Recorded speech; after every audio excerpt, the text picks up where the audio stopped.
Most of the good monitors that are coming out this year have actually already launched. There are two more that I'm really looking forward to and should have reviews out on those soon. But yeah, thought it was time to do a bit of a recap of what I would currently go for. We'll start with the rank 1 monitor on my list, which might not be a surprise to many of you, but it is the LG 32GS95UE. This is an insane monitor. It's a 32-inch 4K OLED, which can switch between 4K 240Hz and 1080p 480Hz with a single button. I honestly still can't get over how insane this is. Like, I've seen a lot of people talking about it like it's a bonus feature, but for me, it's almost the entire reason why I use this monitor. The fact that I can switch between 4K editing and ranked esports games at 480Hz and not feel any compromise for either of those tasks, it's honestly been the biggest upgrade for my setup in a very long time. Now, ASUS recently launched a monitor which can do the exact same thing. It can switch between these two modes. Effectively, it's using the exact same panel. It's actually this monitor right here. I was gonna do a full review on it, but it's like 95% the same experience as the LG, so I thought I would just skip it. Same brightness levels, very similar color and HDR tuning, and the same dual mode switching feature with a button at the bottom. The only real differences worth noting between them is that the ASUS doesn't have built-in speakers, whereas the LG has some extremely usable ones that I find myself switching to every day. The ASUS also has an ELMB mode, whereas the LG does not. So basically on the ASUS, you can get a reduction in motion blur if you're okay with cutting your refresh rate in half. Definitely a nice feature to have for those lower refresh rate games. And I did notice that the gamma is slightly boosted on the ASUS, particularly those mid shadows are just a little bit brighter than usual. The ASUS also has the same semi-matte finish over the top, just like the LG. Personally, I'm okay with that. I mean, I kind of prefer that matte finish for my setup to avoid reflections. Some people get really passionate about this glossy versus matte topic. I've seen some people on the internet who are, borderline neurotic over what coating is on their monitor. For me, it's really not that deep, and the monitor specs are always way more important. I'll also just repeat that the matte coatings on these monitors are not like your normal gaming monitor, which has like a film-like hazy texture to it. These, on the other hand, actually look kind of glossy from certain angles. If you do really prefer that glossy surface though, and maybe you're mainly interested in the 4K 240Hz experience here, then I'd probably recommend the QD-OLED version of this monitor instead. The HDR is also a little bit better on those monitors, and the MSI model in particular is quite a bit cheaper, around $900 versus the LG dual mode, which is currently $1,100.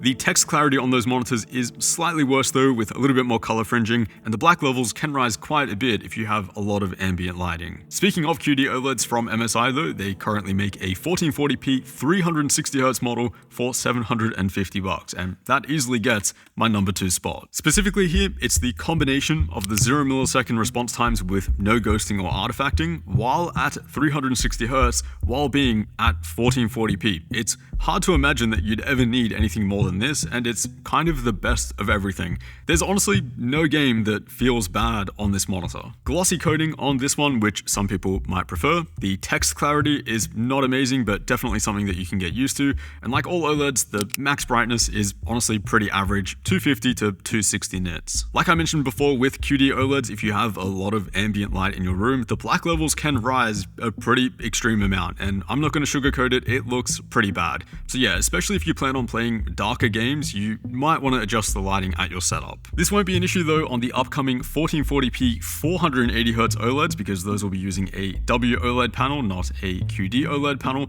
That also means that there will be pretty much no color fringing on the text on those monitors because they're using a nicer sub-pixel layout.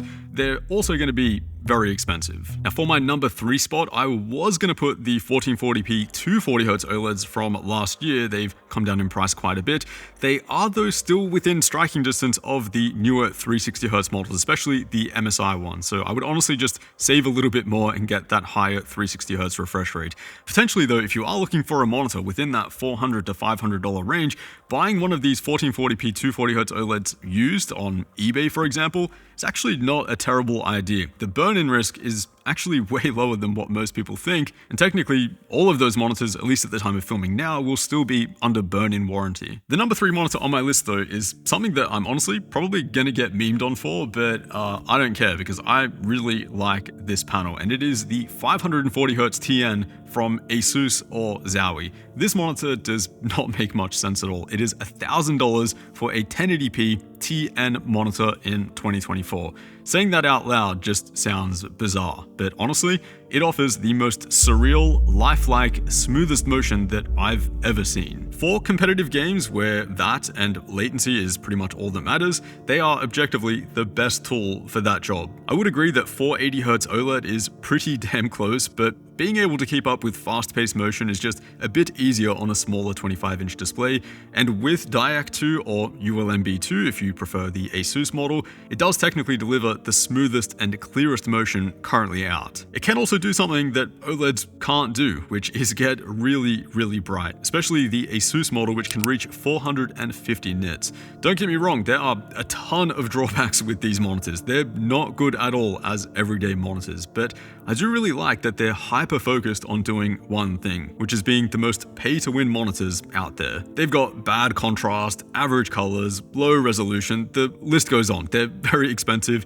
but if my life was on the line and for some reason I needed to win as many games as possible, this is what I'd be using. 2 more monitors which I'm really keen to check out before the end of the year. First is the 1440p 480Hz W-OLED from LG and Asus, which I mentioned earlier. I should have a review unit for those pretty soon. The second one though is the XG27 UCG from Asus. This is not an OLED, but it is a dual mode monitor which can switch between 4K 160Hz and 1080p 320Hz.